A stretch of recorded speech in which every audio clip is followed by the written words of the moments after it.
नमस्कार दोस्तों, मैं अखिलेश कुमार संगम जैसे अकेडमी में आप लोगों का स्वागत करता हूं। हम लोग अपना टॉपिक पढ़ रहे हैं, वैदिक काल पढ़ रहे हैं। वैदिक काल में हम लोग उसका परिचय देख चुके हैं और पूर्व वैदिक यानी कि ऋग्वैदिक को देख चुके हैं। आज हमारा जो इसका उत्तर वैदिक काल का जो 3 वेद बचे हुए हैं, सामवेद, यजुर्वेद और अथर्ववेद, तो इसके बारे में हम लोग जो फैक्चुअल चीज़ें हैं उसको हम लोग देखेंगे। यहाँ से आपका मतलब कि विभिन्न जो आगामी परीक्षाएं आने वाली हैं, एसएससी हो गया, रेलवे हो गया, आपका यूपी पुलिस हो गया, यूपी SSC की जितनी भी वैकेंसियां हैं, यहाँ से आपको फैक्चुअल मतलब क्वेश्चन आपका यहाँ से हम कराने का प्रयास कर रहे हैं। जो अगर आप लोग इसको कर लेते हैं तो एग्ज़ाम में आपको यहाँ से क्वेश्चन आपके फंसने की दिक्कत नहीं होगी। यहाँ से आप लोग क्वेश्चन को आप लोग सॉल्व कर लिया करेंगे। तो अगर आप लोगों का कंटेंट ठीक लगेगा, पिछली वीडियो भी आप लोग देख लीजिएगा। और मैं कहूँगा, आपसे कहना चाहता हूँ कि आप इसको आप अपना शॉर्ट नोट्स बना लीजिए। 2 से 2 पन्ने में आएगा, 2 से 3 पन्ने में पूरा आएगा। और इसको आप लोग 2 से 3 बार जब रिवीजन कर लेंगे तो ये चीज़ें आपको पूरी तरह से याद हो जाएगी, जिससे आप लोगों को फिर बाद में वीकली मतलब रिवीजन करते रहेंगे तो चीज़ें आपको भूलेंगे नहीं, क्योंकि इतने इसमें फैक्ट हैं, भूलने की संभावना बहुत ज़्यादा रहती है। तो आइए हम लोग देखते हैं। अब साहित्यिक में हम लोग पूर्व वैदिक यानी कि ऋग्वेद पढ़ चुके हैं और उसमें जो है ये 3 पार्ट है, सामवेद है, यजुर्वेद है और अथर्ववेद। और ये आपका उत्तर वैदिक का भाग हो जाता है।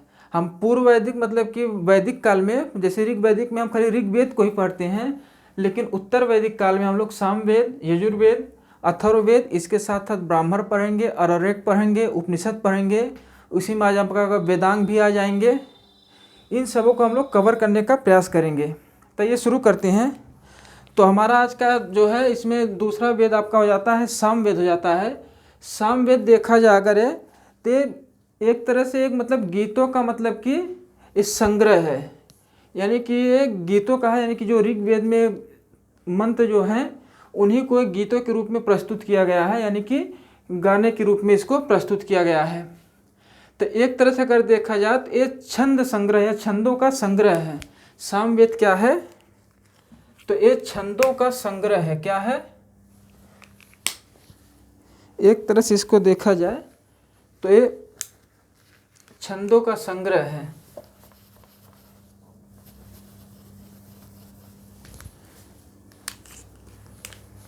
क्या हो जाएगा आपका? सामवेद। ठीक, तो एक तरह से इसको हम कह सकते हैं क्या है, ये छंदों का संग्रह है, जिसको हम लोग देखेंगे तो एक काव्य शैली में मतलब कि काव्य शैली में लिखे हुए हैं, यानी कि इनको गायन के रूप में लिखा हुआ है। यानी कि इसका अगर दूसरा अगर आपको देखा जाए तो एक काव्य शैली में लिखे हुए हैं। किसमें?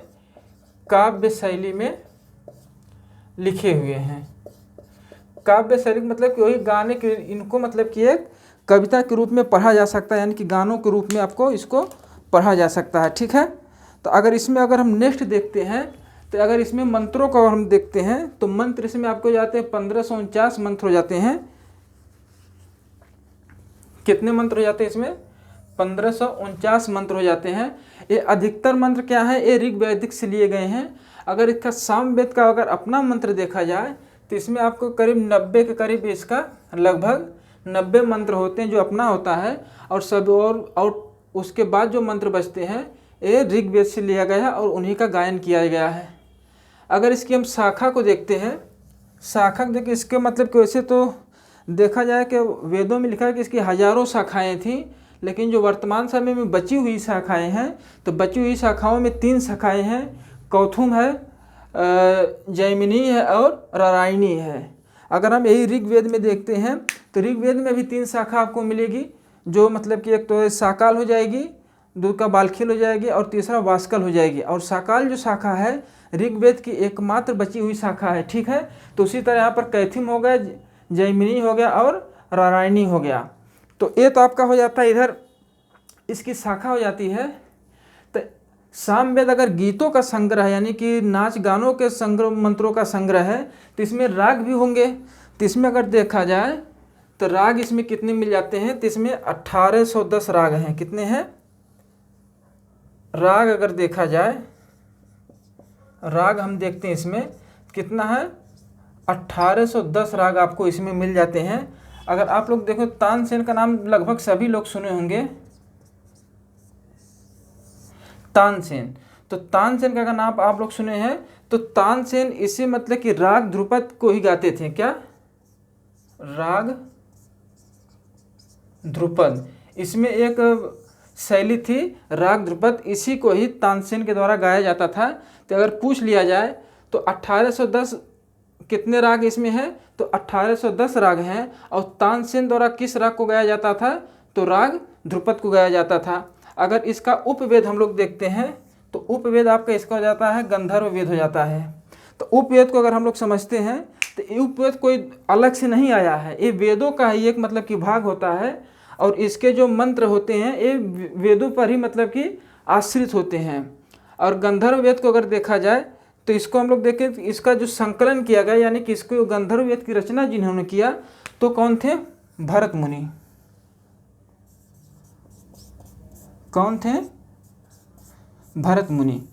तो कल वाली क्लास में आप लोग देखेंगे, जैसे उसका ऋग्वेद में हम 2 पॉइंट छूट गया था, उपवेद उसका छूट गया था। तो उपवेद आपको अगर ऋग्वेद का उपवेद आपको लिखना है तो आप लोग लिख लीजिएगा, उसमें ऐड कर लीजिए। तो उसका ऋग्वेद का उपवेद आयुर्वेद होता है और उसका पुरोहित जो होता है वो होत्री या होता है, ठीक ना। तो अगर ऋग्वेद में आप लोग लिख लीजिएगा क्या हो जाएगा, आयुर्वेद हो जाएगा। और इसकी रचना किन्होंने की थी, धन्वंतरी।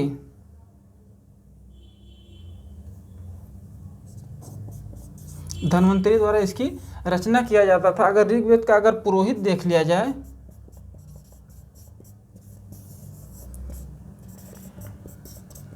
होता या होत्री था, इसको आप लोग उसमें ऐड कर लीजिएगा। अगर सामवेद का हम लोग देखते हैं पुरोहित तो कौन हो जाता है, आपका उद्गाता हो जाता है। ठीक है दोस्तों, ये तो आपका हो गया सामवेद। इसमें बहुत ज़्यादा नहीं है, बहुत छोटे छोटे टॉपिक हैं, खाली ऐसे आप रफली आप लोग देखिए चलेगा, फैक्चुअल है, थोड़ा सा याद करना पड़ेगा। तो आइए हम लोग देखते हैं यजुर्वेद देखते हैं। तो यजुर्वेद में देखा जाएगा इसमें से कर्म कांड से संबंधित हैं, यानी कि अनुष्ठानिक जो यज्ञ होते थे या बलिदान प्रथा जो थी या मंत्र, इसका इसमें जाप होता था। तो ये यजुर्वेद की कहानी ये है, ठीक ना। इसमें कर्मकांड हो गए, यानी कोई मंत्र हो गए, बलिदान प्रथा हो गई, इसका आपको जानकारी यहाँ से मिलती है। अगर इसका देखा जाए तो इसमें आपको अध्याय 40 मिल जाते हैं। अगर पूछ लिया जाए तो आयुर्वेद के कितने अध्याय हैं, तो आपका उत्तर क्या हो जाएगा, 40 अध्याय हैं। अगर मंत्र अगर पूछा जाए तो मंत्र 1990 मंत्र इसमें आ जाते हैं, ठीक है। अब जैसे इसमें ये यजुर्वेद जो है ये 2 शाखाओं में बढ़ जाता है। कितनी शाखाओं में, 2 शाखाओं में बढ़ता है। एक तो आपका होता है शुक्ल यजुर्वेद हो जाता है, दूसरा क्या हो जाता है, कृष्ण यजुर्वेद हो जाता है, ठीक है। तो इसमें आपको देखेंगे कि प्रश्न यहाँ से ये बनता है कि मतलब कि वह कौन सा वेद है जो गद्य और पद्य में दोनों लिखा गया। तो यही आपका यजुर्वेद है, ये पद्य में भी है और गद्य में भी है। ये बहुत बार प्रश्न इसका बन चुका है यहाँ से। तो वह कौन सा ग्रंथ है जो गद्य और पद्य दोनों में लिखे गए हैं, तो यजुर्वेद, ठीक। तो इसमें हम लोग देख लेते हैं, इसके 2 भागों में बढ़ दिया जाता है, शुक्ल यजुर्वेद और कृष्ण यजुर्वेद। अगर इसमें देखा जाए ये जो शुक्ल यजुर्वेद है ये आपका किस में है, ये पद्य में है, किस में है, पद्य में है। और ये जो कृष्ण यजुर्वेद है ये आपका गद्य में है। तो आपसे आप ध्यान रखिए, अगर इन दोनों को भी पूछ लिया जाए तो शुक्ल यजुर्वेद किस टाइप का है, तो गद्य में लिखा गया है। अगर कृष्ण यजुर्वेद को पूछ लिया जाए किस में लिखा गया, तो ये गद्य में लिखा गया है, शुक्ल पद्य में लिखा गया, ठीक। और इनके भी देखते हैं, शाखाओं को देखते हैं। तो शुक्ल यजुर्वेद के भी 2 शाखा होती हैं, एक मध्यादिन होती है और दूसरा हो जाती है कर्व हो जाती है। अगर शुक्ल यजुर्वेद की मतलब शाखा पूछ लिया जाए तो क्या हो जाएगी, मध्यादिन हो जाएगी और कर्व हो जाएगी। अगर शुक्ल यजुर्वेद का संबंध हम लोग देखते हैं किससे हो जाता है, तो वाजस्नेही संहिता से भी इसका संबंध शुक्ल यजुर्वेद का देखा जाता है। किससे, वाजस्नेही संहिता, यानी शुक्ल यजुर्वेद का संबंध किससे हो जाता है, वाजस्नेही संहिता। ये भी आप लोग ध्यान रखिएगा, ठीक है। तो अगर इसमें हम लोग कृष्ण यजुर्वेद में देख लेते हैं तो इसमें आपको इसकी 4 शाखाएं मिलती हैं। एक आपको कथक मिल जाएगी, एक आपको मिल जाएगी मैत्रायनी मिल जाएगी, और मिल जाएगी तैतरी, और मिल जाएगी कपीस स्थल। तो शुक्ल कृष्ण यजुर्वेद की कितनी शाखाएं मिल जाएंगी आपको, 4 मिल जाएंगी। कितनी मिल जाएंगी, 4 मिल जाएंगी। कौन कौन सी जाती हैं, एक हो जाएगी कथक हो जाएगी, दूसरा आपकी मैत्रायनी हो जाएगी, तीसरा तैतरी हो जाएगी और चौथा आपका जो है कपिस स्थल हो जाएगा।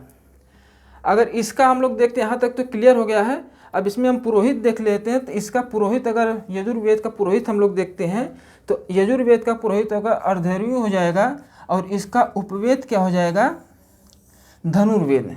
और धनुर्वेद की रचना किसने किया है, तो आपका क्या हो जाता है, विश्वामित्र द्वारा। किसके द्वारा, इसकी रचना विश्वामित्र द्वारा की जाती है। अभी आपको बताएंगे इसका मतलब कि कैसे प्रश्न बनेगा, ठीक है।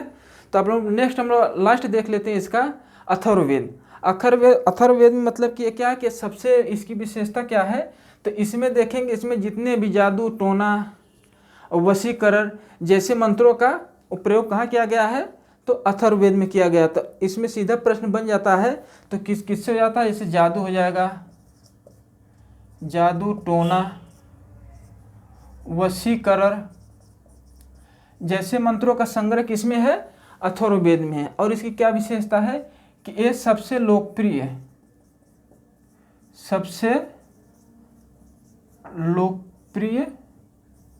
वेद है, यानी कि ये आम जनमानस का वेद है। मतलब कि जैसे गांव में भी देखते हैं लोगों को, मतलब कि जादू टोना का जो अभी भी प्रथा चल रही है, वशीकरण की प्रथा चल रही है, इसमें क्या हो जाएगा, और औषधि भी आ जाएगा। लोग दवा के रूप में घरेलू नुस्खों का भी लोग प्रयोग करते हैं। तो इन सब में इन चीज़ों के बारे में कहा गया है, ठीक। अगर इसके हम अध्याय को देख लेते हैं अथर्ववेद में, तो अथर्ववेद के अध्याय कितने हो जाते हैं आपको, इसके 20 अध्याय हो जाते हैं। अगर इसके सूक्तों को देखा जाए, इसके सूक्त कितने हो जाते हैं, 731 सूक्त हो जाते हैं। और पहले एक सूक्त में कितने होते हैं, एक सूक्त बराबर कितने मंत्र हो जाते हैं, 3 से 300 मंत्र, हम पहले आपको बता चुके हैं, ठीक। और मंत्र कितने इसमें हो जाते हैं, लगभग 600, इसमें 6000 मंत्र इसमें होते हैं। अगर देखा जाए तो ये मतलब कि लोकप्रियता की वजह इसका यही था कि इसमें जो जादू टोना वशीकरण जो औषधि से संबंधित मंत्रों का उच्चारण किया गया है, तो इससे लोग काफ़ी प्रभावित होते थे, जिससे क्या होता था कि इनके मतलब कि आम बोलचाल के सहमत इसमें आपका बनता रहता था। अगर इसके हम लोग शाखा को देख लेते हैं, तो अगर शाखा में इसकी 2 शाखाएं हम लोगों को वर्तमान समय में उपलब्ध हैं। एक तो हो जाती है आपकी शानक हो जाती है, दूसरा आपका क्या हो जाता है, पैपलाद हो जाता है, ठीक। तो अगर इसके पुरोहित हम देखेंगे, ये बहुत महत्वपूर्ण है, बहुत बार पूछा जाता है। तो गोपत मतलब कि किस वेद से संबंधित है, तो आपका क्या हो जाता है, अथर्ववेद से संबंधित है। अगर इसका उपवेद देख लिया जाए तो उपवेद इसका आपका हो जाता है शिल्पवेद हो जाता है, जिसके रचनाकार कौन हो जाते हैं, विश्वकर्मा। कौन हो जाते हैं, विश्वकर्मा। तो ये तो आपका मतलब कि साहित्यिक में इस उत्तर वैदिक काल के 3 वेदों को भी हम लोग देख लिए। आगे वाले वीडियो में हम लोग देखेंगे ब्राह्मण देखेंगे, अरण्यक देखेंगे, वेदांग देखेंगे, उपनिषद देखेंगे। वहाँ से जो भी प्रश्न आपको बनने लायक रहेंगे उसको हम लोग कवर कर लेंगे। तो इसको अगर आप लोगों को स्क्रीनशॉट लेना है, इसका स्क्रीनशॉट आप लोग ले लीजिए,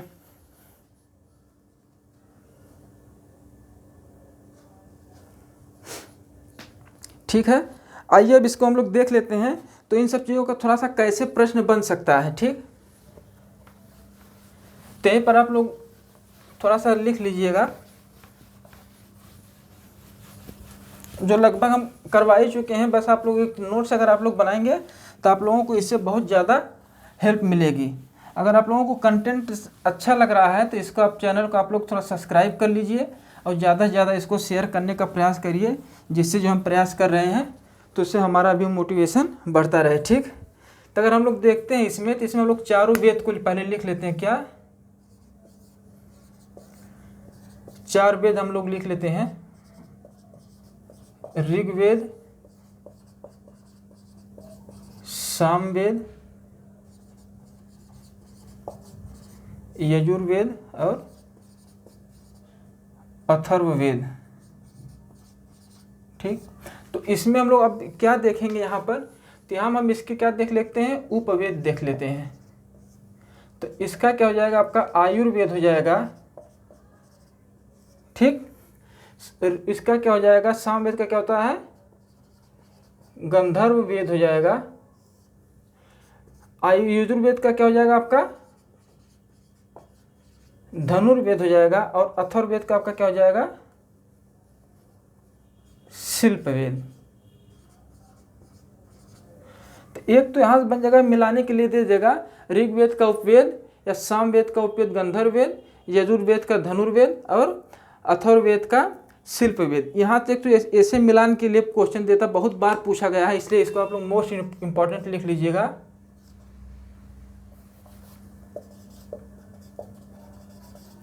इसको आप लोग अलग से बना लीजिएगा, ठीक।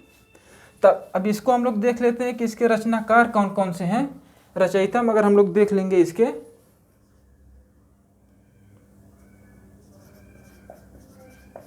रचनाकार, ठीक। तो रचनाकार को हम लोग देख लेते हैं इसमें। तो अगर देख लिया जाए, आयुर्वेद के कौन हो जाते हैं, आयुर्वेद के आपके कौन हो जाएंगे, अरे यार ये तो आयुर्वेद कौन हो जाएंगे, धन्वंतरी, ठीक। आयुर्वेद के कौन हो जाते हैं, धन्वंतरी हो जाते हैं आपके। गंधर्व वेद के आपके कौन हो जाएंगे, भरत मुनि हो जाएंगे। और धनुर्वेद के कौन हो जाएंगे, विश्वामित्र हो जाएंगे। और शिल्प वेद के आपके कौन हो जाएंगे, ये विश्वकर्मा।